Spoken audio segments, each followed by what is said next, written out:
As language teachers, we use the question and answer format to encourage conversation and to check comprehension of grammar and vocabulary. But how often do you ask general knowledge questions that have a specific answer, like trivia? Some of my most entertaining lessons have been ones that utilize trivia. Here are a few reasons why it works. Number one, it can be tailored to pretty much any interest, topic, age group, or learning level. Number two, students get caught up in the topic and game aspect, and the lesson time just flies by. Number three, it's a low pressure way to introduce new vocabulary, and it could even be used to give an example of a new grammar point. Number four, trivia is really adaptable. You could create a series of related questions to fill up an entire class period. You could use one trivia question as a warm-up, or you could use it as a segue between two different portions of a lesson plan. Let's look at some examples of how you could use trivia in different types of lessons. Example 1, explore stereotypes. You could ask true or false questions about stereotypes about your country, about a particular social group, or about a profession, or basically any other statement that could be described as true or false, or maybe even in between. For example, you could give the following statement: most U.S. natives have not learned a foreign language. Have your student work through the answer, whether they think it's true or false. Have them give some examples from what they know or real life experiences. Then you could provide some statistics on language learning and achievement in the United States. You could talk about bilingualism. You can ask your student how plurilingualism is viewed and approached in their home country. And this could lead to a full discussion about why the student thinks language learning is important, or maybe not important. This is just one example, of course. You could take this in so many different directions. Example 2, present cultural norms and etiquette in an entertaining way. For example, in a lesson about the relationship between the French and their bread, I like to show the student a set of 3 different images. One image shows a person breaking bread with their hands. The next image shows a person using a little hunk of bread to scoop up the remaining sauce on an empty plate.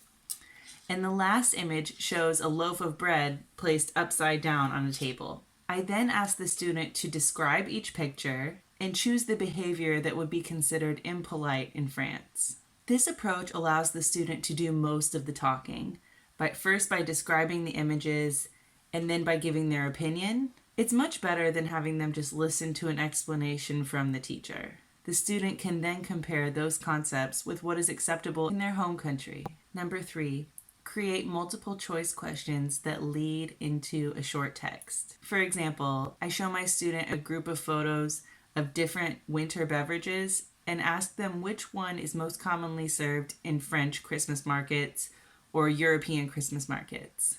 The student can describe each image and tell me which one they think is the right answer. Then I provide a recipe for that most common beverage, mulled wine, and ask the student to read it aloud. The student can ask clarification questions about the ingredients and instructions. This leads into a comparison between this tradition and what students might do with their families on different holidays in their home country. This isn't fully necessary. I could, of course, have just skipped over all of these steps and just asked the student, what do you do for holidays in your country? Or I could have just told the student all about mulled wine, described it myself, told them about the ingredients, and then asked them to compare it to something in their own country. I think it's clear that the use of these extra materials makes it a more special, student-centered, and informative experience for the student. Example 4.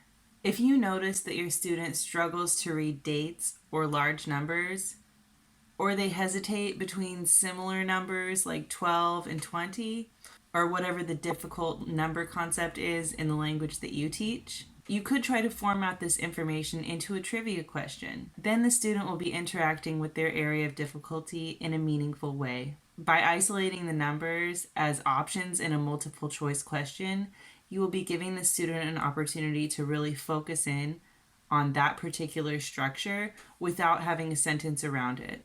In this way, you can help the student to work on the pronunciation and format of these numbers, while also helping the student to internalize corrections as the number has become a part of a concrete, meaningful experience for the student.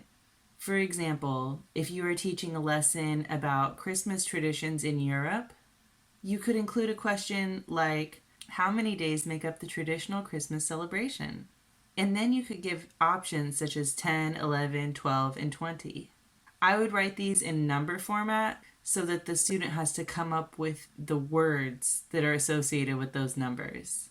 Even if your student chooses the wrong answer, they will have still read all of the options aloud and haven't had an opportunity to be corrected.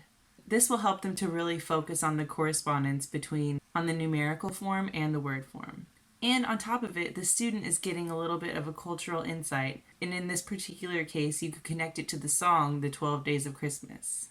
If you form more connections between the grammatical concepts and vocabulary and the cultural aspects of the target language, you're helping your student to really ground their knowledge into something tangible and real.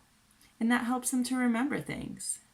Example 5. You can also turn this format around and ask the student to prepare some trivia questions that they can ask you in class as part of their homework. Of course, you can show them some examples ahead of time so they understand the format that's expected, but this is a great way to get your student involved in class. It helps them to have more input on what topics you will discuss, and they can share a little bit of personal knowledge that they have. Everyone likes to teach their teacher something. This can also give students opportunities to practice question formats that they might not normally use in a basic conversation lesson. I feel like in conversation classes, we often phrase things as like, do you like this? Or have you been here? It's often this you question. In a trivia format, students will experiment with different subjects and verbs and question formats. So really, when it comes to using trivia in the language classroom, the opportunities are limitless.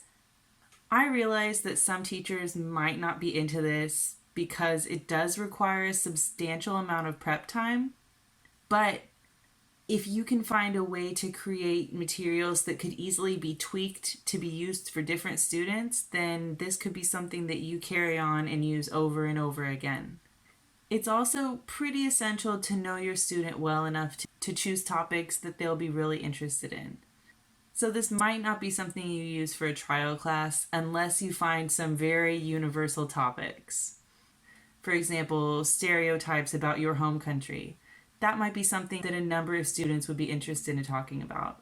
So in general, if done thoughtfully, I think the trivia format can be so rewarding as you see your students enjoy learning and interacting with the fun new information that you present. I hope that this video will help you to create some entertaining lesson plans to use in your classroom. Thanks so much for watching. Make every class your best class. Bye!